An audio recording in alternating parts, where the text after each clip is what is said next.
watch back, giving players all the props or put them on blast. We don't give no hot takes, only talk facts. We're giving all our devotion, riding high on this wave of emotion, going all out, yeah, cause this is our time. No, ain't no stopping us till we reach the finish line. All in, we came here to win. We're gonna give everything. S-I-C-K on the run. S-I-C-K, sick, sick. On fire, we're ready to fight. We'll bring the house down tonight. S-I-C-K on the run. S-I-C-K, sick, sick. Playing on the car ride, play it when you lounge. X and O, you know that we can hold it down. Shout out to my man Sammy, got it off the ground. And to all the listeners tuned in right now, got debates, analysis, and speculation. This is sports talk for the new generation. You know where to find us, got a reputation. Sick Podcast, your #1 sports destination. We're giving all our devotion, riding high on this wave of emotion, going all out, yeah, cause this is our time. No, ain't no stopping us till we reach the finish line. All in, we came here to win. We're gonna give everything. S-I-C-K on the run. S-I-C-K, sick, sick. On fire, we're ready to fight. We'll bring the house down tonight. S-I-C-K on the run. S-I-C-K, sick, sick.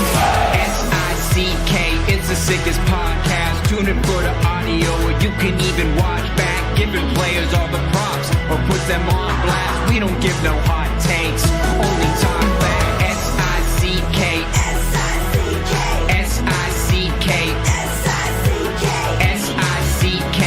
S-I-C-K, S-I-C-K, S-I-C-K. all in, we came here to win. We're gonna give everything. S-I-C-K on the run. S-I-C-K, sick, sick. S-I-C-K, it's the sickest podcast. Tune in for the audio, or you can even watch back, giving players all the props or put them on blast. We don't give no hot takes, only talk facts. We're giving all our devotion, riding high on this wave of emotion, going all out, yeah, cause this is our time. No, ain't no stopping us till we reach the finish line. All in, we came here to win. We're gonna give everything. S-I-C-K on the run. S-I-C-K, sick, sick. On fire, we're ready to fight. We'll bring the house down tonight. S-I-C-K on the run. S-I-C-K, sick, sick. Playing on the car ride, play it when you lounge. X and O, you know that we can hold it down. Shout out to my man Sammy, got it off the ground. And to all the listeners tuned in right now, got debates, analysis, and speculation. This is sports talk for the new generation. You know where to find us, got a reputation. Sick Podcast, your #1 sports destination. We're giving all our devotion, riding high on this wave of emotion, going all out, yeah, cause this is our time. No, ain't no stopping us till we reach the finish line. All in, we came here to win. We're gonna give everything. S-I-C-K on the run. S-I-C-K, sick, sick. On fire, we're ready to fight. We'll bring the house down tonight. S-I-C-K on the run. S-I-C-K, sick, sick. S-I-C-K, it's the sickest podcast. Tune in for the audio, or you can even watch back, giving players all the props or put them on blast. We don't give no hot takes, only talk back. S-I-C-K, S-I-C-K, S-I-C-K, S-I-C-K, S-I-C-K, S-I-C-K. Turn up your volume. Because you're about to listen to The Sick Podcast. The Eye Test with Pierre McGuire and Jimmy Murphy. The Stanley Cup winning Colorado Avalanche.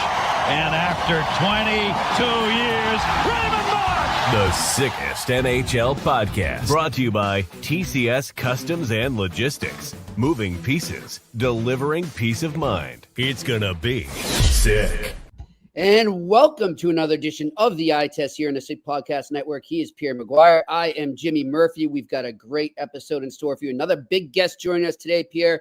The president and CEO of Maple Leaf Sports Entertainment, Keith Pelley, will be joining us at the bottom of the hour at 4:30. I know usually we have guests at 4:15, but he'll be joining us at 4:30. Really excited to have him on. And because he's coming on at 4:30, we are opening up the Q&A session right now. So anyone, if you want to start to ask questions, Pierre and I will talk over some topics here, but we will address some of your questions before we bring Mr. Pelley on. Pierre, how you doing, my friend? Excellent. How are you doing, Jimmy? I'm great. A little windy here. I just actually had my door blow open here at my apartment. We got 40-mile-an-hour winds here in Hampton, New Hampshire. But other than that, things are great, Pierre. Good. Yep. You're doing better than Philip Grubauer is right now. I was just going to say that. Interesting, huh? Philip Grubauer on waivers right now, Pierre. Just never seemed to work out for him and the Seattle Kraken there.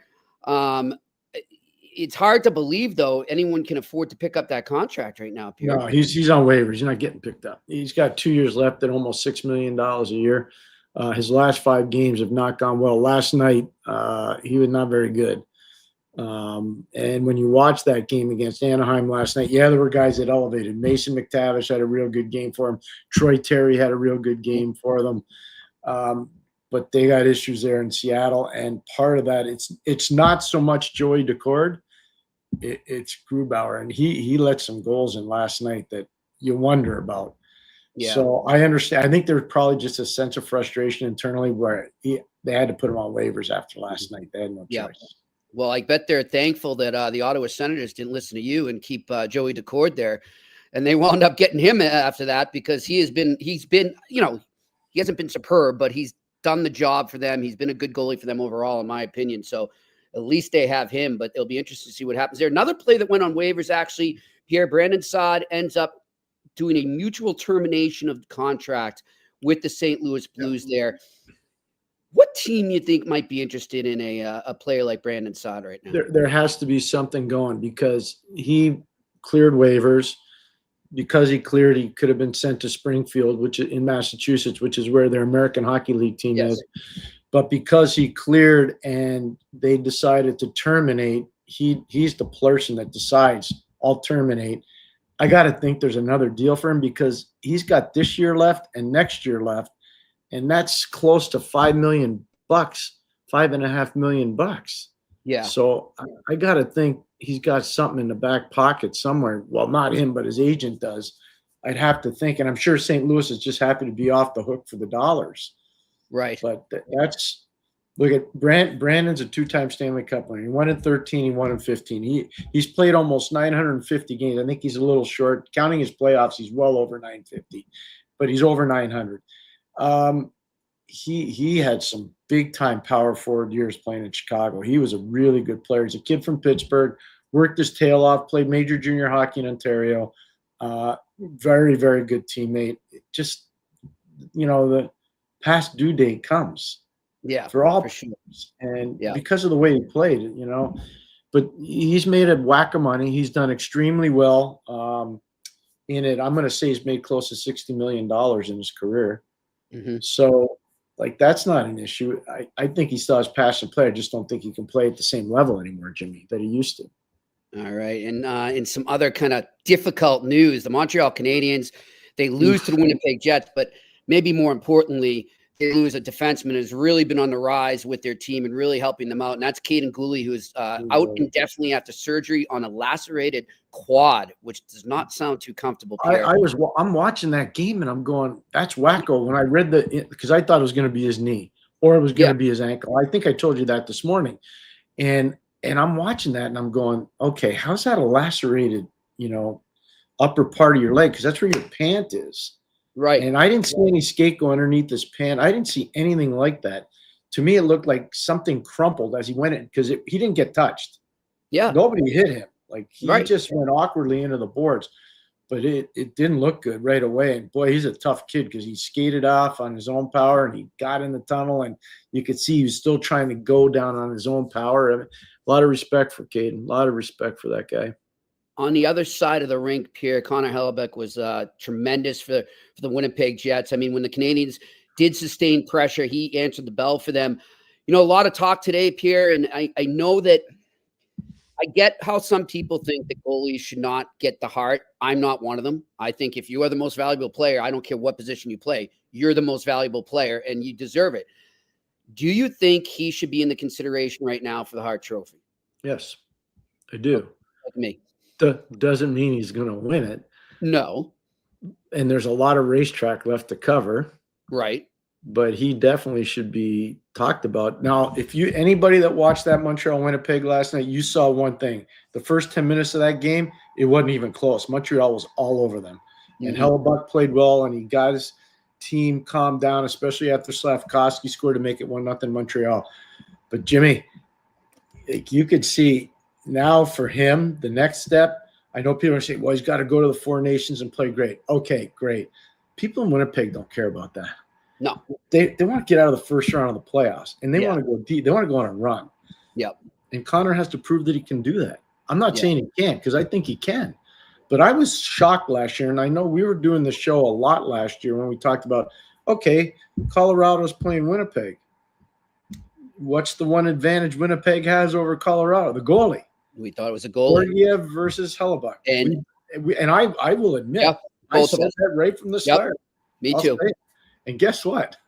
Georgiev beat him. I know. There was, if I'm not mistaken, they went up 2-0 that series, right? And then they came back. I don't remember that. Yeah. You know what I mean? You watch so many. Yeah. But so that's, I mean, obviously that's when he's really going to have to prove himself. But then again, that award is already decided before he gets there. But I'm with you. I don't think I never understood it. I'm the same way in baseball, Pierre, when they say that a pitcher shouldn't be able to get the MVP. I've seen some pitchers, I think of Pedro Martinez in 1999 or 2000. You know, he got the Cy Young, but I also thought he was the most valuable player as well. But there's just this unwritten rule, I guess. You know, goalies can't get the Hart and pitchers can't get the MVP in baseball. I don't like it. But he's, in my eyes so far, he is the MVP. And I would, you know what, if Kaprizov had not got hurt and injured and hadn't missed all the time, and he's obviously missing time again, I think he would be in the lead right now for that. But right now, I think it's Hellebuck.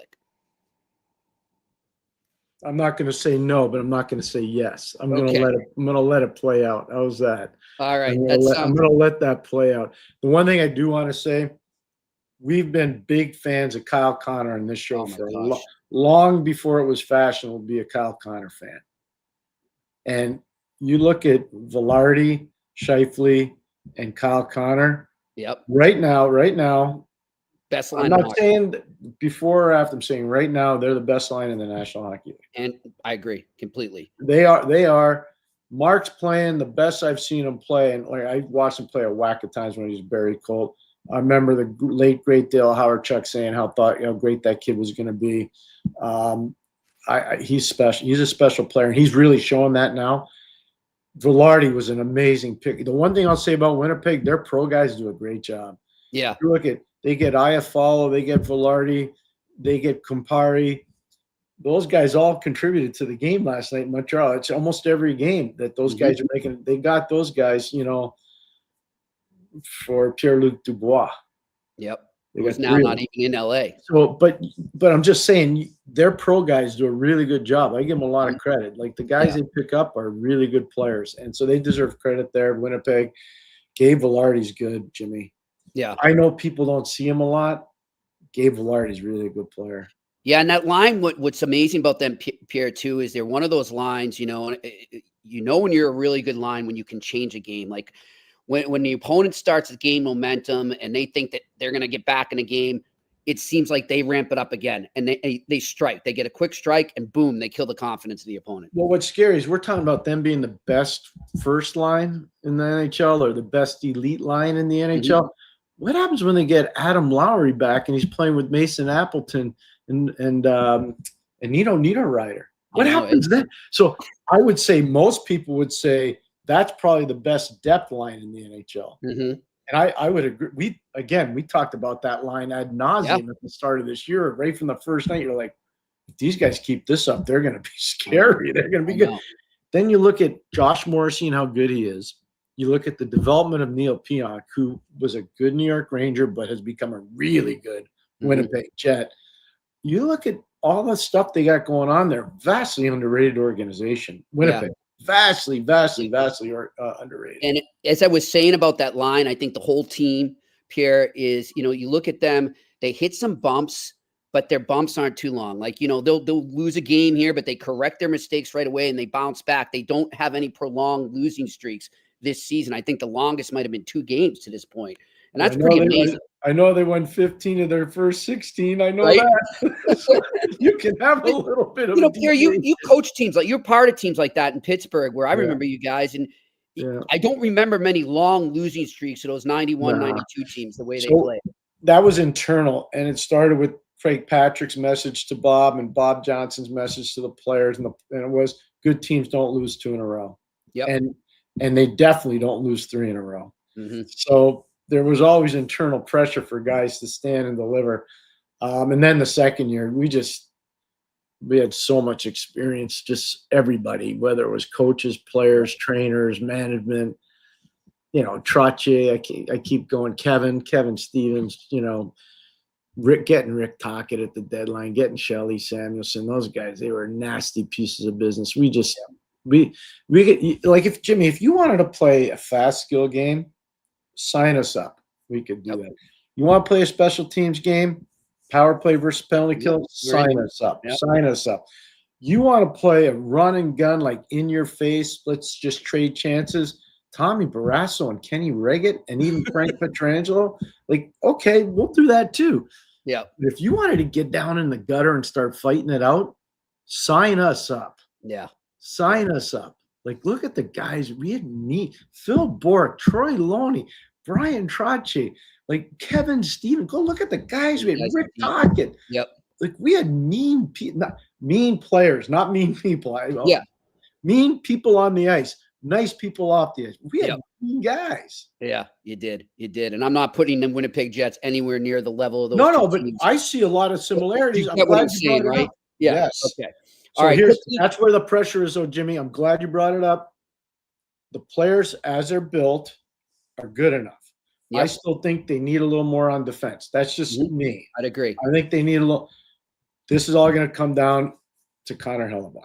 Yep. And can you deliver in the playoffs? Mimic what you do in the regular season and mimic it in the playoffs. Yep, exactly. And hey, Pierre, I know that everybody's looking at this Four Nations right now, and a lot of people right now are down on it and everything. But maybe he gets in there and it takes on a life of its own. It becomes a sort of a clutch situation, and that helps him if he's able to win it for USA. Maybe that propels him and he can draw on that when he gets to the playoffs. Who knows? But Pierre, before we get to the questions here, I want to just mention too, Drew Doughty. Welcome back, Drew Doughty, tonight. Love it. Big addition for the LA Kings. Love it. Do you think he ends up getting added to Team Canada? I think so. Yeah. And part of that, and I know I shared this with you the other day, and this is for our new listeners that have been watching. His World Junior domination was really special. Mm-hmm. His Olympic domination has been really special. The way he's represented Canada internationally, the Super Series in 2007, the 8-game series against the best U20 players from Russia. I was there for every game. He's Hockey Canada knows what he's about, and they trust him, and they should. Drew's it goes back. You go back. Stamkos goes 1. Doughty goes 2. Stamkos wins 2 Stanley Cups in Tampa and goes to 4 final, but wins 2. Drew Doughty wins 2. Yes. You couldn't have gone wrong. Yeah. If Tampa takes Doughty, they still win. If LA takes Stamkos, they still win. That's Both rare. those guys were so elite. Yep. They were teammates. Can you imagine? They were on the same World Junior team 2008 in part of the Czech Republic. And that Canadian team won in overtime against the Swedes. Yeah. They didn't win in regulation. They won in overtime. But that's how good those guys were. Yeah. Very good players, clutch players for Canada and for their respective teams over the years. All right, let's open it up to the questions. As we said, we've got President and CEO of MLSE, Keith Pelley, joining us at 4:30. So let's get a little questions in right now because we love answering our questions here, Pierre. We want to shortchange our listeners and viewers. So what do we got first, guys? All right, Alex Evanowski. Last night would drive me crazy as a Sabres fan. They should be so much better than what they are. I keep seeing Sabres fans wanting to trade Cousins and Power. I think they're wrong. Do you agree, Alex? 100%. And watching that game, I'm kind of watching it because I have to cover the Bruins and focus on them. So I was watching it from their perspective. But I'm glad you brought that up because, yeah, as a Sabres fan, you're watching that. You say, where was this all season? And look, I know they're playing a depleted defense in Boston, but still, that was a dominating performance by the Buffalo Sabres last night. So I just want to say two names, Jason Botterill and Randy Sexton. Mm-hmm. They're the management guys that made the deal for Ryan O'Reilly to go to St. Louis. And part of the package coming back was a guy named Tage Thompson, who was playing at the University of Connecticut for our friend Mike Cavanaugh. I don't hear anybody saying thank you to those guys. Right. That's the gift that keeps on giving. Yeah. That's like what Ray Shero gave to Jimmy Rutherford in Pittsburgh. Mm-hmm. They're guys that do a lot of the heavy lifting first, and then other guys get the rewards, which is fine. That's all. Everybody knows it when they sign up. But Tage Thompson's a real deal. He's a 50-goal guy, 40 to 50-goal guy as long as he stays healthy. He shoots the puck as well as any player in the league. Yeah. JJ Peterka, I'm happy for him. He and Stützle are really tight. Two German kids, and they're really, really – and I think the world is Timmy. And I know what he said to me about Peterka. So I'm really happy for that kid. And, yeah, I get it where Alex is going with that. But I didn't think Boston played a good game, Jimmy. I'll say that too. And, as I said to you, Pierre, when we spoke earlier today, look, like I said right here, they're missing their top 3 D-men. So if they lose the game, I'm willing to give them some empathy and sympathy. I'm willing to understand that. But where's the effort? Where's the next man up attitude? Sometimes when you see teams missing all those players, they rally around it and they come together. And like I said, even if you lost a game, I just wanted an effort there. And it wasn't there. I mean, I don't like these. I thought Brad Marchand actually played a really good game. But other than him, I was very disappointed. And if you're Joe Sacco, you just got to be looking like, what do I got to do here, especially on the road? This is a good lesson for guys that want to take training camp off because of contract problems. Mm-hmm. Take a look at Jeremy Swayman. Yeah. Now, Pierre, I'll give him credit. Over the last month, his overall body of work has been good. But when he loses, when he's not good, he's bad. He gets lit up like a Roman candle, my boy. Yep. I'm with you on that. You miss training camp. There are going to be peaks and valleys, but this is what happens. Yeah. One thing I did a podcast with Joe Haggerty earlier today, and one of the things we were talking about here is we counted 5 games now where they're in a game, they're tied, or they're down by 1, or they're up by 1, and then one mistake happens, and it gets away from them, and it snowballs. I just wonder, and sorry to drag on about this, but just Pierre, as a coach, how do you handle that? Like, what do you do, like to kind of reel it in, or is it just you can't do anything sometimes? I think it's standard starting practice. Okay. I heard what Marchand said after the game. Yeah. He said, hey, we can't look past anybody. Mm-hmm. Buffalo is a better team than what we thought. Mm-hmm. Well, that starts in practice. Yeah. And, I understand this year in particular, because of the condensed schedule, things are different for coaches and players. I get it. But I'm a big fan of practice. Oh, yeah. And what you create in practice is what you carry forward to the games. And I just don't know if they've had enough quality practice time, because you could see there's a big reason why they dip like this. Boston. Interesting you bring that up, because they weren't supposed to have practice today. And then they said, no, we're having practice. And he had them out. Okay, see, I didn't know that. So thank you for sharing that. That's why you're the insider of the Bruins, and you don't make mistakes there. I just tell you, if you don't practice right, I wish Kevin Stevens would call in now. He'll tell you, because I was running the practices. Like, if we played a poor game, trust me, like, as much as you don't want to do it, you got to do it. Yep. Like, you got to say enough. Yeah. And sometimes people don't want to hear that. So, well, that's too mean. Well, too bad. Yep. Sorry. Yep. I hear it works. I hear. All right, let's go to the next question. What do we got? All right, Dave Laws. What's up, Dave? Gooley out is not good news. He brings it every night and will be hard to replace.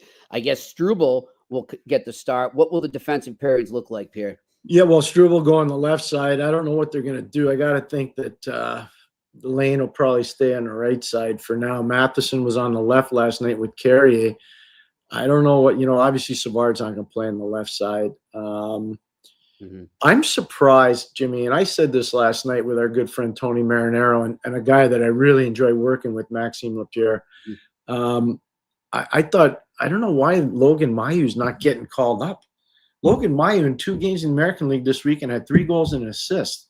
He's dominating play in both. Now, I also know Laval's in first place, and I know how important – we had Jeff Gorton on, right? And he said really important, really important, right, Jimmy, that he said our guys have to play deep into the playoffs in the American League. We want those kids to get – so I'll cede them that. I get that. That. But you mean to tell me Logan Mayu doesn't need waivers? You can pick him up and send him back, and there's no – and you're in a pinch.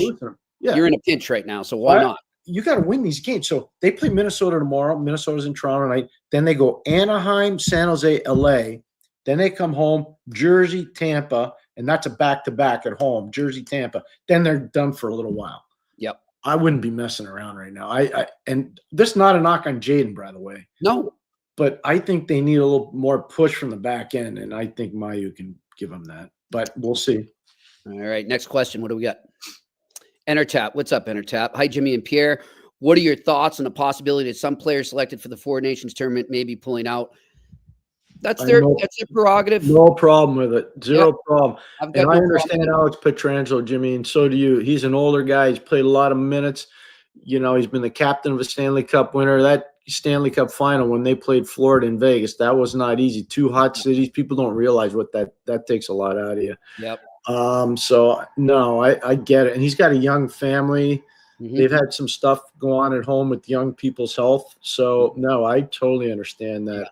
Yeah, I totally understand that. Totally with it. And also too, is when we had Bruce Cassidy on, remember too, you brought it up to him that they're one of those teams that have a lot of players going. I think it's like 7 or 8 counting him. Yep. So I'm sure Bruce Cassidy doesn't mind he's not going. All right. Next question. Randy Workman, question. And what's up, Randy? I am really hoping the Flames start selling. I just think the Canucks will pull away. Am I wrong? Randy, it's interesting, right? Because I was thinking about the Flames after that Jeff Gorton interview, because remember how he had said, hey, they've earned the right for us to add. Now, obviously, they were in a different spot there. They've had a couple tough ones here since that interview. But I kind of thought the Flames are in a similar position where these guys have totally exceeded expectations, Pierre. And, maybe Craig Conway says, yeah, I think they've earned the right for me to add. So I'm very interested to see how Connery approaches that. Obviously, there's still some runway between now and the deadline, so we'll see what happens. Yeah, I like what you just said. I agree with you. I think that's really a good way to position if you're Craig Conroy. Dustin Wolf's a great story. And you know what? I want to give Randy some credit because it's easy. If you're a fan of Calgary, you can watch their American League team too, because they play right in the Saddle Dome. Dustin Wolf has been awesome. He's been really good. Yeah, I know they lost to Washington. I get it. Stuff happens. Washington's a good team, one of the best teams in the league.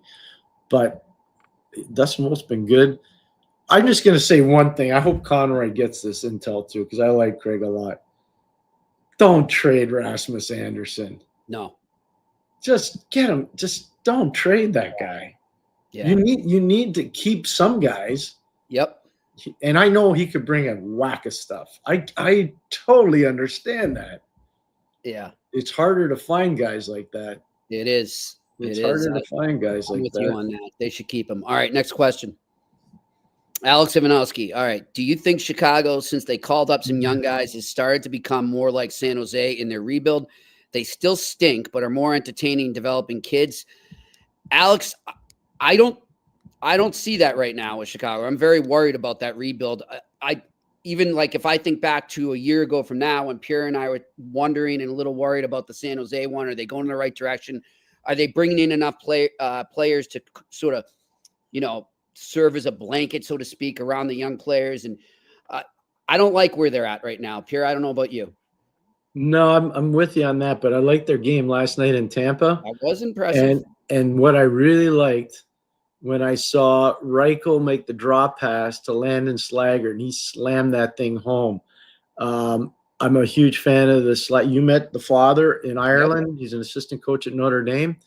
I'm a big fan of the family. I've known the boys for a long time, and I liked watching that. That's a kid, Reichel, passing the puck to Slaggert. They both did their time in the American Hockey League, and I love to see that. So that's good stuff. I hate to say this, no more questions, because the king of the party is here, and I want to get him on. All right. Get Keith Pelley We'll get on. back to your questions now, but right now joining us here on the eye test is the president and CEO of MLSE, Keith Pelley. Join us here right now. We got him. There we go. Hey, gents, how are you? I'm great. How are you, Keith? Yeah, I'm good, Jimmy. How are you, Peter? Oh, Commander, I'm doing very well. You know what? That must be your double blue glasses for all those great cups you win with those Toronto Argonauts.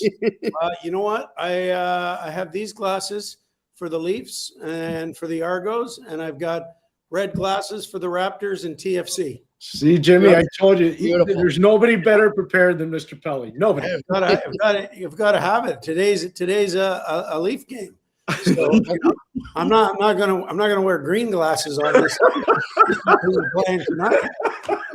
And of course, you are playing the Minnesota Wild, and Marc-Andre Fleury's at least regular season last appearance in Toronto. So that will be a big story there. I read a great story by Kevin McGran earlier, but just your thoughts so far on your team's season and where you guys are right now. Well, you know what? Like it's interesting because the Leafs are certainly one team, but we have the Raptors tonight playing the Wizards, and we're going for 5 in a row. I've been on the phone for the better part of the day as the MLS window is open, and we're getting close to signing a player from Europe for TFC. I haven't done any work on the Argos yet, but I did have a good conversation with Shanny this morning.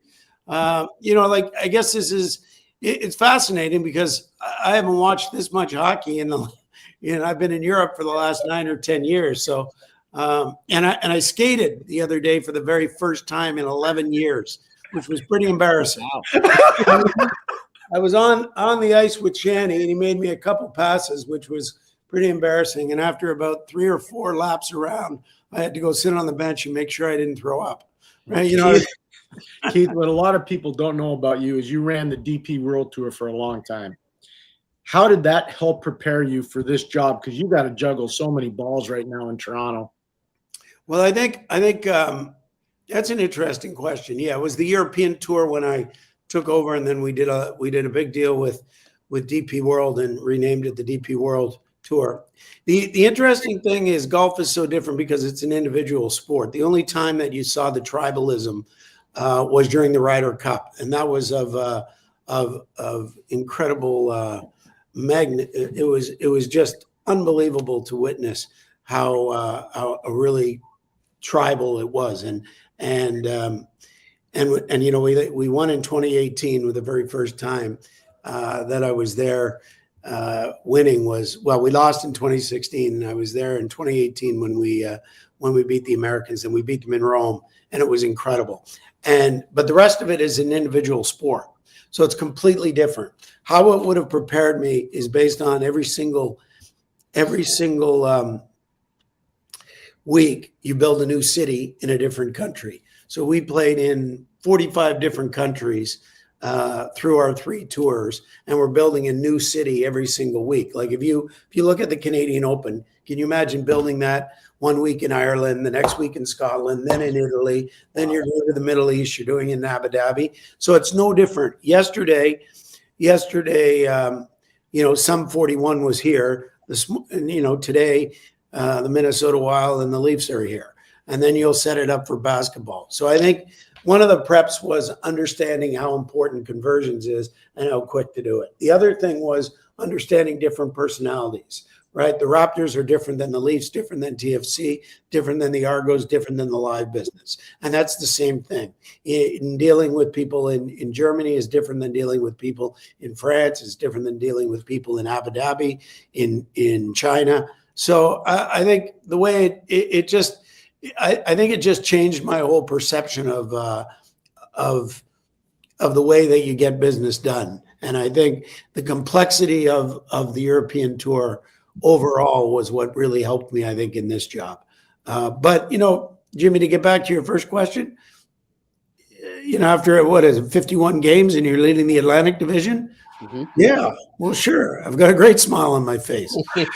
when you want to, I think we're first in the Atlantic Division, third in the Eastern Division, and seventh overall. That's kind of in a pretty good place, considering that you've, every team has injuries, but we've had some key injuries, and obviously with Austin Matthews missing some games, now with John Tavares out. So you feel pretty good. Yeah, feel pretty good. What do you think? I like it. I'll tell you, Keith. I know you're a Bruins fan. You're a Bruins fan. No. I cover them. Oh, okay. I'm objective. Don't worry. Pierre will tell you. Oh, yeah. Pierre, who are you a fan of? You can't be a fan of the Whalers. So I'm a fan of the whole league, my friend. I'm always going to be a Penguin at heart, Keith. Those two Stanley Cups matter a lot. Yeah. What was your first one? Back in early 90s, wasn't it? Yeah, you were just 91. a child then. 1991. Yeah. Oh, yeah. One thing I love about your team this year, though, I feel like they're better built for the playoffs. I don't know if you feel the same way or you notice that in terms of just the style of game, and obviously some of that is translating down from their coach Craig Berube. Well, I think I would say that and I can tell you this firsthand, is that the chemistry and the culture between Brendan, Brad, and Craig is fantastic. Mm-hmm. And the chemistry and culture inside the dressing room is very good. And I think, that's the right double C you want. And without chemistry and culture, then I think what happens is you start looking for problems that don't exist. Mm-hmm. And Brendan and Brad are like this. The conversations that if you sit down with Brendan and Brad, and even if they're not talking hockey, they're the respect is enormous, and that trickles down all the way, right? And you see that with Craig, and that trickles down to the players. Players see that, so yeah, they.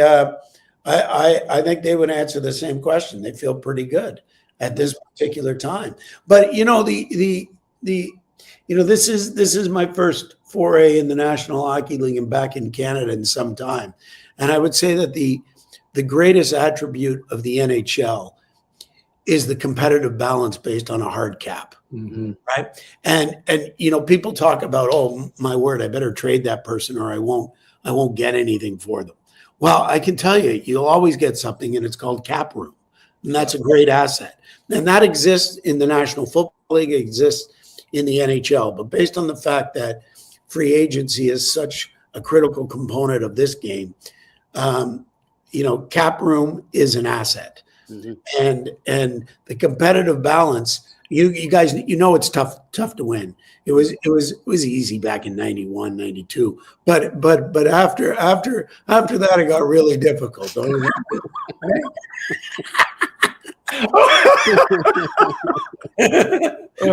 why you're the best. I'm saying honestly though, that's what makes this game so great, and that's what makes the playoffs so great. Mm-hmm. And is the competitive balance. Like you don't have that in other sports. No, it's true. This one you have it, and it's a testament to Gary and the NHL, to be honest, to have created this, because I've seen it, and I've seen it in the other leagues, and it's just harder, and it's really hard to win in the National Hockey League. And that's what's amazing about you. You know what's amazing about you? You're very humble. Okay. I've known you a long time, and I was fortunate enough to be hired by you. You have an amazing ability to have vision. You have vision for everything. One of the greatest visions you had was building the World Junior. You're off the charts. That thing took off under your tutelage. How'd you make it work? Well, I think the interesting thing with the World Juniors is and it wasn't, I wasn't building it, by myself. Like I played a little small role in it. There's other guys like Paul Graham that had a massive role in it, and Bob Nicholson and Scott Smith at Hockey Canada at the time built it. But really, it came down to you know, it was calling it the World Juniors. It wasn't called the World Juniors anywhere else in the world. What was it? The under U20. Yeah, it was the under 20s. But all of a sudden, if it is, I tell the story about Friday Night Football in the CFL. In 1999, I think it was the lowest rated on TSN. There was one game between Saskatchewan and Hamilton that drew 22,000 viewers, 2+. And we sat in a room and said, what are we doing with the CFL? And we said we came up with, well, you know what? We need consistency. The NFL has consistency. We'll create a night that they play, and we'll call it Friday Night Football. And Phil King, you know, who's now my partner there, he said, you know what? You know, I know Phil speaks very quickly. He said, you know, we've got a game of Friday night for the last 12 years. He goes, we have a game there already. And I said, yeah, but if you call it Friday Night Football, you promote it, you know, and the first year we called it Friday Night Football. We promoted it really like crazy, like it was consistent. And the ratings went up 262%. Mm-hmm. And the World Juniors success is the fact that everybody believed it's the World Juniors, right? It's not the under 20s, because it's the World Juniors. And the newspapers got behind it. We got behind it. We promoted it. The biggest tournament of the year, you know, starting in December. It had to be a key promotional aspect on everything that we did. And so it's just a combination of promotion. And you tell somebody enough times, they start to believe it's really important, right? Like if I say every single day, Pierre McGuire is the best putter I have ever seen, right? People will start to go, really? He's a great putter. And then they actually come out and see you, and then they never believe me anymore, Pierre. Then I lose all credibility. But still, if I tell you every single day, Pierre McGuire is a fantastic putter, best amateur putter I've ever seen, people start to believe it. Jimmy, do you know why he's doing this? Because we lost a tournament together where somebody in the twosome missed about a 6-inch putt that cost us the championship. Oh boy. And his putter ended up at the bottom of the lake at the 18th hole. And the people were coming up to me, nice guest you brought, McGuire. I didn't say I wasn't competitive. I didn't say I wasn't competitive. Yeah. And it wasn't 6 inches, it was 4 inches. Yeah. Yeah. So no, I think the league is in a real in a real good position based on the fact that you've got a hard cap and there's no loopholes, right? Yeah. And that's great. And then so really it comes down to, you know, the success in the playoffs is based on a number of things. One is you've got to have, as you guys know, you got to have great goaltending. We've got 2 great goaltenders, and they need to be healthy, right? Mm-hmm. Your best players have to be your best players, and a couple of our defensemen have to be completely healthy. And then you know it's like I said, you know, I like where we are, and I like the way the team is playing, and I like the chemistry with Brendan, Brad, and Craig Berube. And I think the players, you know, we got some quality guys. Like, guys, I can't tell you how incredible that is, the way John Tavares, you know, stepped down as captain, gave it to Austin Matthews. Like, I hadn't been there that long, and I went, oh, my word, this is an incredible human being. And then he comes to the press conference with his 2 kids wearing Austin Matthews jerseys. Yeah. Like, can you say the word class? Yep. Yeah. And he's been everything. He's been nothing but class. And you know, Austin, you know, was injured a little bit, but I think, you know, at the end, that means he's got less playing time, and load management's pretty important right now. So it'll be interesting. It's going to be a fun. It's fun. Every day is game day. Yeah. right here. Like I got the Raptors, I got like the Legion, see, you got the Argos. Every day is game day, Yeah. and you know what that feeling's like, guys. When you wake up, Yeah. Pierre, you know what it's like. You get up and you go, it's game day. It's game day. Every day is game day. Yeah. Go ahead, Jimmy. Come on, get out of this. So, one thing I want to, when you took this job, how long it's been since they won a Stanley Cup. No. How long has it been? A little bit. We won't get into the details. You know the exact year by chance? 1967. My friend. Yeah, you're right. Yeah. You'd be great on Jeopardy. What is 1967? There you go. But I'm wondering, when you took this job, did that vision of it maybe eventually happening go right through your head, or is it something that's building, or do you not think about it? You just try to stay in the moment like the players always do as well? Hey, well, listen, I grew up, playing hockey. I ended up, I didn't grow. So and I certainly didn't have skills like, I don't know, like Sakic or Taryn Fleury. I might have been chippy like Kenny Linsman, but I wasn't very talented. So my career ended at Ryerson University in a 21-4 loss to U of T and Tom Watt, who was the head coach. But I grew up loving the game, right? I remember, putting on my skates and watching Hockey Night in Canada, when you were a young kid. I took my great nephew to the open practice the other day, and he met Austin Matthews and Mitch Marner, and I just went, can you imagine as a kid if I had had a chance to meet Daryl Sittler or Lanny McDonald at that point growing up, Davey Keon, it would have been Bob Mealy. Probably didn't think I'd say that name, did you? Yeah. No. Ian Turnbull or Borja Salmin was a huge fan. I just love the Leafs. Now you have the opportunity to come and be involved at this level, and you sit there and you just go, wow, right? Like it's just fun and it's great, and you know what it's like, Pierre. Now you as a kid.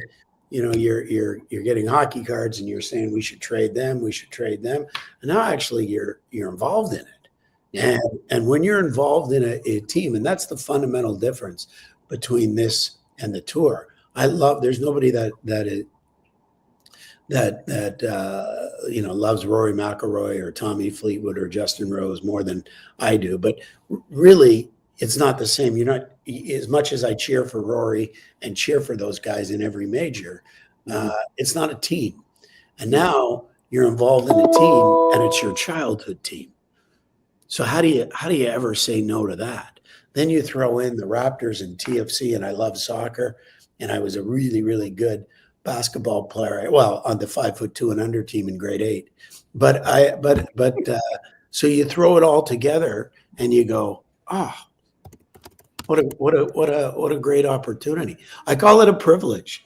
Every single time, but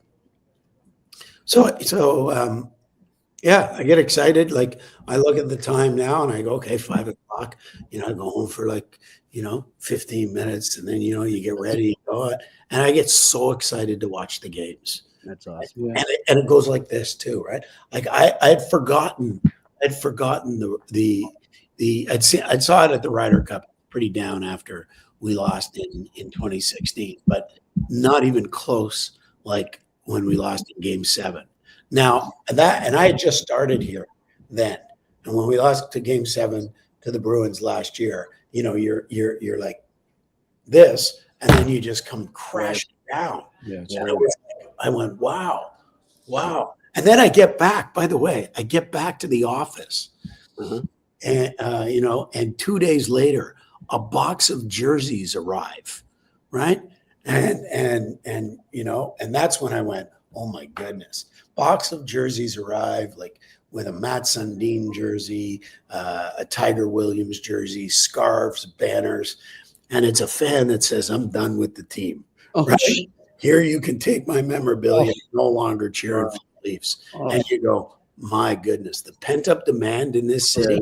Yeah. And then you go back so I think it's a combination of everything. But 1967, I'll tell you, if the Leafs were ever, I just can't even imagine it. And you guys probably know exactly what I'm talking about. But I went last year to Game 6 in Edmonton, and it was magical. And I went, whoa! But now, can't even imagine what that would be like in Toronto. We had the open practice the other day. Here, where we practiced outdoors. The lineup, it started at 11 o'clock. The lineups started at 5:30 in the morning. Wow. 5:30. Yeah. I said to Steve Lorenz, Steve, did you have these ones in Florida? And he said, yeah, we did in a swimming pool. You know what? Your team is must-watch TV. I mean that sincerely. I watch every single Leaf game because they're so entertaining and the product's so good. No, Keith, it really is. One of the things that you don't get enough credit for is the 2010 Olympic Games in Vancouver. I've had the privilege of doing 8 Olympics. I think that was the best Winter Olympics I've ever had the good fortune of being around. Tell me what you thought when you saw Sidney Crosby score the golden goal. What went through your mind? Do we have cameras in every single? I knew we had cameras in every single city. Fire them up. Here we go. And it was like, here we go. We're going to have 2 hours of the most riveting television. I was at the IBC, the International Broadcast Center. I wasn't at the game because we were carrying it on 16 different channels in 18 different languages. So it was crazy. But what went through my mind? Well, I tried to be as calm as I could, but at that particular time, it's kind of pandemonium, right? Like you're cutting into Whistler, you're cutting into Calgary, you're cutting into Montreal. The Olympics in 2010. That game, by the way, saw an average of 26.5 million, Canadians. The 2010 Olympics are the 5 most highest rated television programs in Canada still, and that's the highest rated program ever. And I listened to it the other day. The golden goal from Chris Cuthbert, right? Which was a really good call, right up there with Mayday by Rick Jenneret. I saw Brad May the other day. We were talking about Mayday, but I think guys, that was that was a moment in time in 2010 that I'll always cherish. But at the same time, I didn't get a chance to enjoy it as much as you would, because the games in your own country. I was the first employee. We went to the games, with 1,800 employees, and it was, and you were sleeping 3 or 4 nights. Like I think, 2 nights after, I think I slept for 20 straight hours. It was crazy, right. but incredibly gratifying. But yeah, what went through my mind was, here we go. We got 2 hours, 3 hours where we own the country. And that's what we did. We owned I told Jimmy, I'm standing there between the benches, and all I heard Sid doing was going, Iggy, Iggy, Iggy. And, there's 18,000 people on top of you, and you can still hear how loud Sid was projecting his voice. It was amazing. It really was amazing. Yeah. It was. So yeah. Well, that's gotta be, and you've had an illustrious broadcast career, Pierre. That had to be the highlight of your broadcast career, right? It is. I'm telling you right now, you do 20 Stanley Cup finals, you do 8 Olympics, and all the World Juniors you were kind enough to put me on. That's probably the highlight. The gold medal game. Yeah. It was really special. It was really special. It was, 2002 was fantastic too. Yeah, it was good. It was good in Salt Lake City. Yeah. With Aginla and Sack played incredibly well. That 66 from Pittsburgh was pretty good, Keith. He's not a bad player. Right? He was pretty good. You know what? I think he looked good in a Leafs uniform. I had this conversation. Yeah, he could also play on the tour. I hear he's pretty good. Yeah, he could. Yeah. It's interesting because we had this conversation, which everyone does, if you love the sport, is who's the greatest player of all time, and I had it last night with our pal Brian Burke. Yeah. Which, as you know, has no shortage of opinions. No shortage. So good news is I left that dinner knowing exactly what I got to tell Shani and Brad.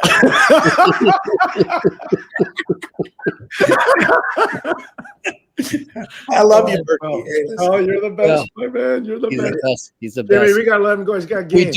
We do. I wanted to say too, we have a mutual friend, Todd Carroll, is going to be joining us tomorrow. TC will be joining us tomorrow. Yes. So. Oh my gosh. Yeah. I've known Todd for a while, and I was talking to him last week. I was with him last week, and he's like, "Oh, you're going to love having Keith on. You guys will have a ball." And he was right. We really. Do you know Todd, Pierre? Yes, I do. Yep. Not as well as I know you, though. Oh, he's a great guy. Let me tell you. I got Todd's stories, but you know them all, anyways. Yes. No, not as well as you. Yeah, it was interesting because Todd came up here and I wasn't around, so I said, "Listen, go to practice." And he told me this. Yeah, and he walked in, and people are going, "Who's he? What's he doing here? Who knows him? That's Keith's friend, right?" He goes, "That's Todd Carroll." Yeah. Right?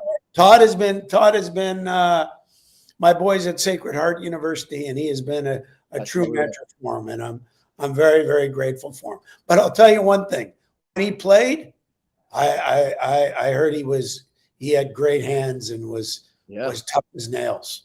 Right? He did pretty good in rescue. Played on a good program. Played for a good program at Trinity. Hey, Jimmy, before we let Keith go, you know who he played with? Hey, he played with Jay Monahan, the PGA Tour commissioner. Yeah, they were on the same team. Yeah, and went to Belmont Hill. Jay was a fighter.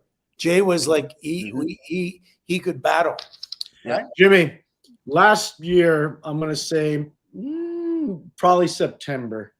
I'm on the phone with he was ahead of the DP World Tour at that time. And he was in his backyard in London. I won't say where it was, but he was in his backyard. And I'm like, Keith, you have the worst freaking neighbors, man. Like, all I hear is hammering and nailing. What time is it there? He goes, like dinner time. It was his next door neighbor doing a home rehab. You know who his next door neighbor was, Jimmy? No. Guy that's a little guy from Northern Ireland that hits the ball 1,000,000 miles. Oh, Rory McIlroy. Wow. And he's telling me that, and I'm like, you got to be kidding. Yeah, I've sent him trust me, guys, I've sent him a lot of legal letters. You got to stop building at that particular time.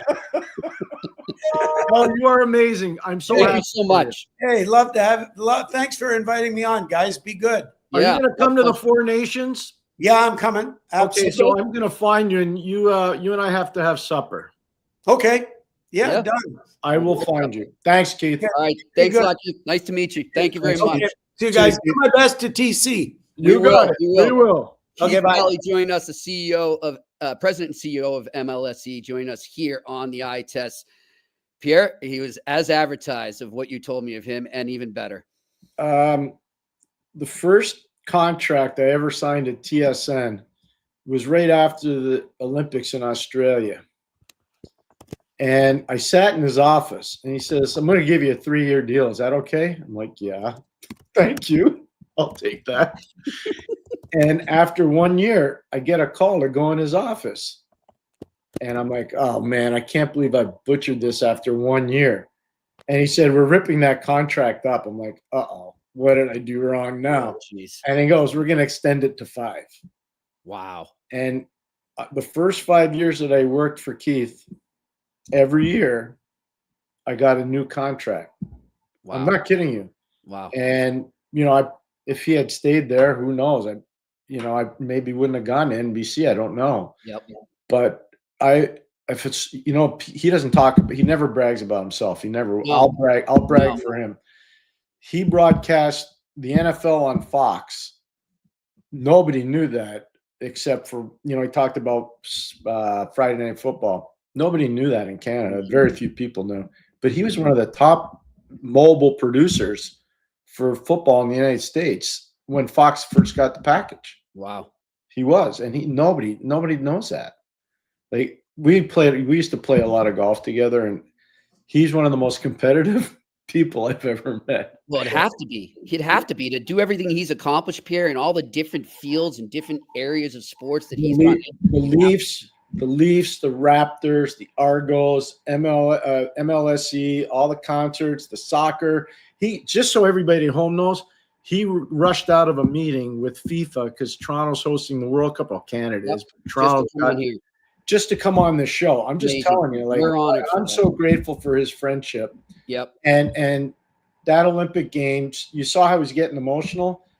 That was, for all of us that were fortunate enough to be part of that, that was the most amazing 3 weeks I've ever had in a sporting venue. And I've been so blessed to be at a lot of special ones. Yeah, interesting thing he said about that, Pierre, too, was that, he's so entrenched in the moment, in the job at the time when that happened, that he said, I wasn't able to enjoy it. So I just hope if one of these teams that he's working with now and that he oversees now, if they get to win a championship, that he's able to enjoy it. He's able to feel that moment. Did you hear what he said? He said, I listened to it the other day, the gold medal game. And I didn't know he watched it. You didn't know he watched it. You know what I'm going to bet why he watched it? He's trying to see what he could take from that broadcast and implement it into stuff that they do at MLSE. Exactly. That's just how his brain works, man. I'm telling you. Yeah. Like he's and I wasn't messing around with him. Like I said, he's one of the most creative people I've ever been around. Yep. And sometimes it's quirky and other times it's unbelievable. Yeah. And that's just how creative people are. And he's been loyal as a day is long. And I'm just a huge, I'm so grateful that he did this. Yeah. Me too. He didn't have to. Yeah. Yeah. I know, like Todd had told me just what a wonderful person he is. And like I said, as advertised too, they work together with the Birmingham City soccer team over there in England. So amazing stuff here. Amazing stuff. One thing I love that he gave us a little insight there is how much Shanahan and Trey Living and Berube, everybody's all on the same page, that they're just all in it. Everything's going well in that respect. And I think it translates, like he said, you can see it on the ice. You can see it with the players. I think a lot of it has to do with John Tavares. Yeah, I was so happy he brought that up. The way he talked about John is brilliant because I've seen that before from John, whether he was with the Islanders, whether he was with Team Canada. He was an underage player in a couple of those Team Canada World Junior teams, and he was the best player. Yeah, but he was the youngest player. It was just crazy. The class and the leadership. John is a special man. He's a special man. I'm just telling you, he really is.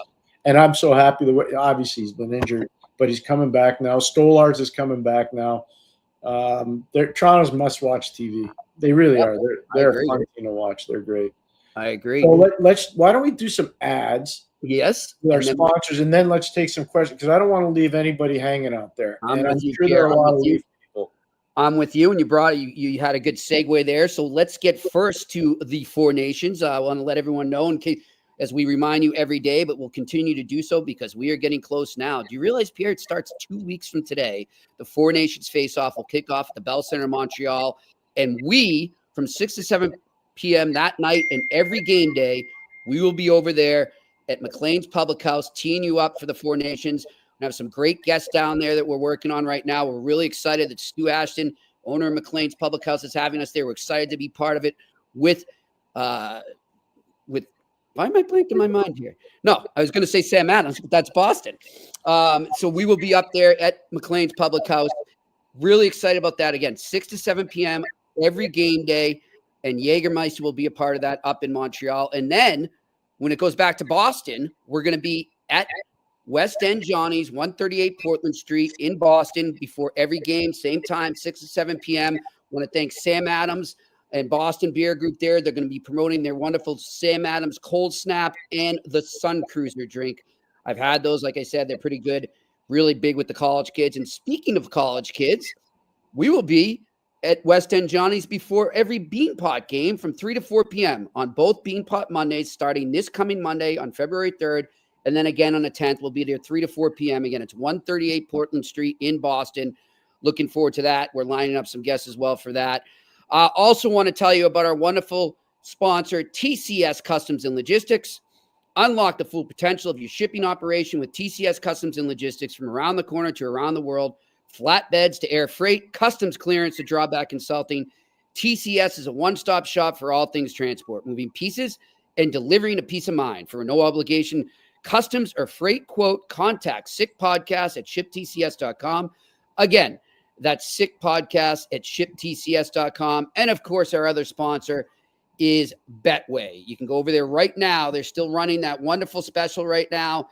If you go there right now, go all the way with Betway and get a free bet up to $200, even if your first bet loses. You can scan that QR code right in front of you there if you're watching, or go to the website in the details section and sign up for your membership. Again, this is only for new memberships. It's a welcome offer. It is not available in Ontario right now. Terms and conditions apply. Also, you must be 18 plus and always play responsibly. Let's go to the sick pick of the night.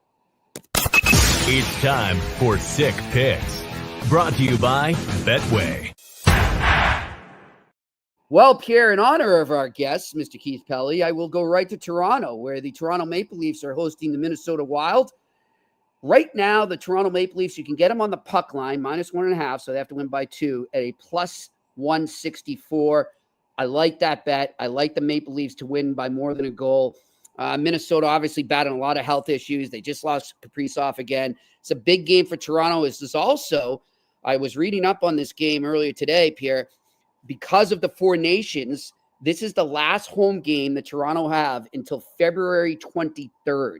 So they're a lot like Montreal. Same thing with Montreal, same kind of deal. So I think they want to win now. Last home game, get these points right now before they go on the road into the Four Nations. So give me the Toronto Maple Leafs on the puck line as my sick pick. All right, let's get to that Q&A. What do we got? Postnet on 130, players coach versus a hard-nosed, in-your-face style. Which is more effective? Which has a longer shelf life?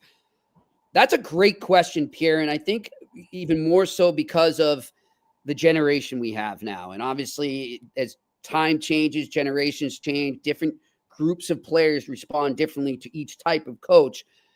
That's a great question. I think right now, some would say more players coach, but it seems to me if you get a hard-nosed coach and it translates into the play on the ice, you're going deeper in the playoffs because that's what you need. The most important thing is to try to be like Paul Maurice. He's changed with the times. Joel Quenneville was a guy that changed with the times. Scotty Bowman coached in 5 decades, changed with the times. The only way you survive for a long time in that profession is you got to change with the times. And if you don't, then you're not going to last. And whether you're a hard guy or a players coaches usually don't win, just so you know. But you got to change with the times, and that's a big key. Big key. All right, next question. Ron LaRoque. So bad timing for Habs injuries. I really can't see the Habs making the playoffs now. What do you think? We saw our sample before. They were all healthy. Going to be tough for sure. Ron, I get where you're coming from right now, but this is, you look around that Eastern Conference and that group of teams trying to make those final 2 spots there in the East. And actually, it was not a bad night, even though they lost. A lot of the teams around them lost last night. The only team that really won that's in that mix was the New York Islanders, Pierre, who right now are red hot, 5 games in a row for the Islanders there. But, they're still there, Ron. And I know it's tough right now. It doesn't look great, but you got to ride the wave. I think they'll come back. I still think they push for a spot. Yeah, I agree. All right, next question. Alex Ivanowski, my guess on the status of the Canucks potential trade. They want to keep Pettersson over JT because of age, but they like the return for Pettersson right now more than the return for JT. How wrong am I? Alex, I got to be honest. I don't know the inside details right now, so I don't want to speculate. But the only thing I think that might be holding up besides the whole drama going on and maybe GM's being a little hesitant to take that on is JT's age. And I think you're right. I think you're onto something that maybe the return is a little better for Pettersson because he's younger, because there's more control. I think the age does play a role there. Yeah, JT's also got a full no move, and he's got a contract till 29-30. So Yeah, That's not an easy one, and you got to get his compliance to make the deal. exactly. All right, next question. Ian Espy. What's up, Ian? With GM's comments from Vancouver about if they're rebuilding, Quinn Hughes is gone, what would New Jersey pay for him? I don't think Quinn Hughes is going anywhere. I know a lot of people have been sparking that up lately. Some of our friends in this business, and I love them, but I think that's a little California dreaming or whatever. Maybe I don't see that happening. dreaming. I don't see that happening anytime soon. I don't either. All right, next question. Postnet on 1:30 with Marc-Andre Fleury most likely playing his last game against Montreal tomorrow night at 7 p.m. Why do so many Quebec-born players play so strongly against the Habs to prove something from the norm? Pierre? Well, because they grew up watching that team and they were like, I hope someday they're going to take me. And they didn't. And so guys want to come back. And it's like guys when they go back to Toronto. It's amazing. Go watch the guys that go back to Toronto. Yep. And they go back and they light it up on a Saturday night. Hockey night in Canada, Toronto. I mean, I remember coaching the league, and if we had Toronto guys going into Toronto, it was like you had to like tie them down in the dressing room. They were ready to go. It's the same. We go. The double whammy for us is we'd go into Quebec City and then we go into Montreal. Oh, wow. And Mario, I mean, you can imagine what that was like. Yep. That was unbelievable. And he always put on a show. More times than not, he put on a show. We don't have time now. I want to keep going with the questions, but remind me, Pierre, I do want to get into Quebec City, by the way, tomorrow. Yes, we must about get that on into RG that Media. tomorrow. Yes. Yes, for sure. All right, next question. Vincent Yoyal. What's up, Vin? Hello, gentlemen. How far away do you think Tuck and Jack are from making the jump to the NHL? What would you say their ceilings are? Please never miss a show. No, P.S. Never miss a show. Never miss a show. Yeah. Yep. Well, Florian Jack guy's got a chance to be a real good depth player. I think Luke Tuck's got a chance to be a real good depth player. They're both physical guys. The numbers are a little bit better for Florian than they are for Luke. But I think they're both solid potential NHL energy players and depth players and give you an identity.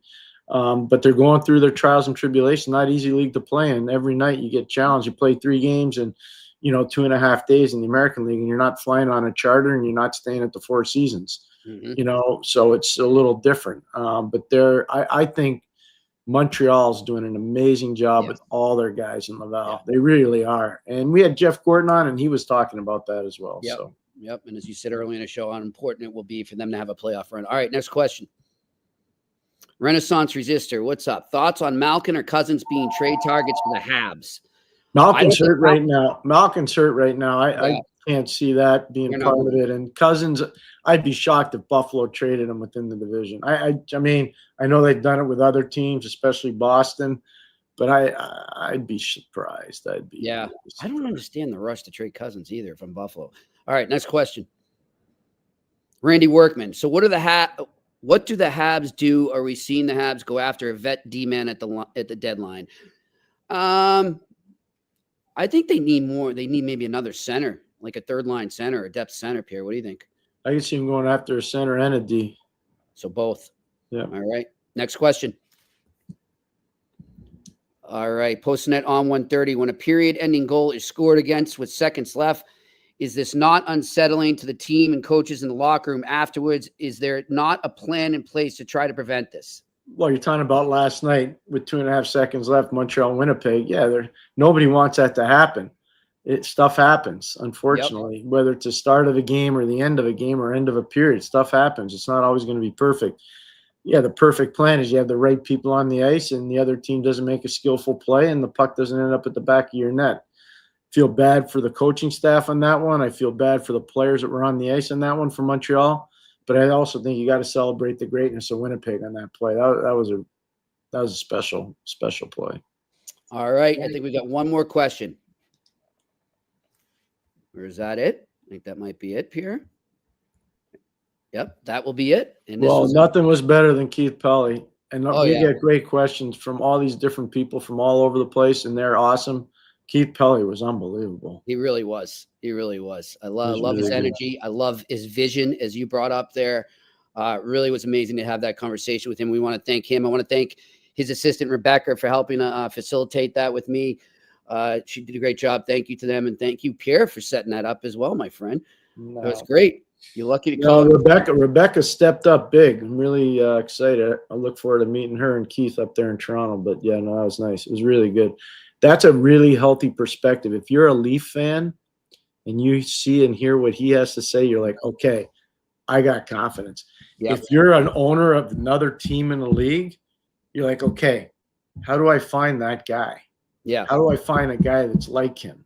Right. Because his experience matters on the broadcast side, on the organization side, on the DP World Tour. You heard how he amalgamated.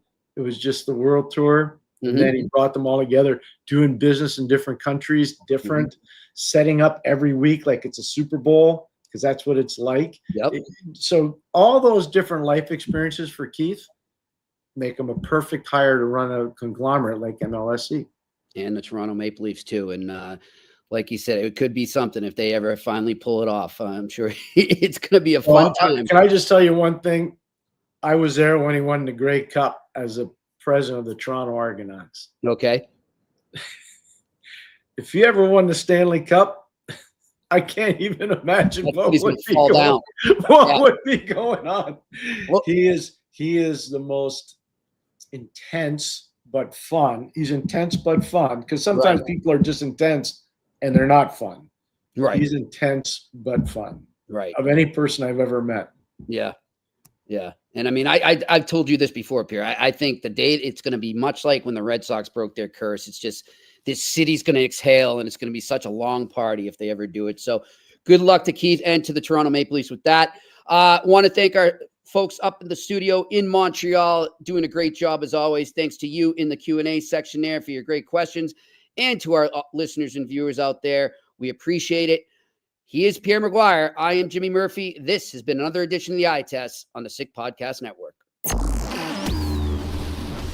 And that's a wrap. Hope you don't miss us too much until next time. Follow the Eye Test with Pierre McGuire and Jimmy Murphy on YouTube, Facebook, Google Play, and Apple Podcasts.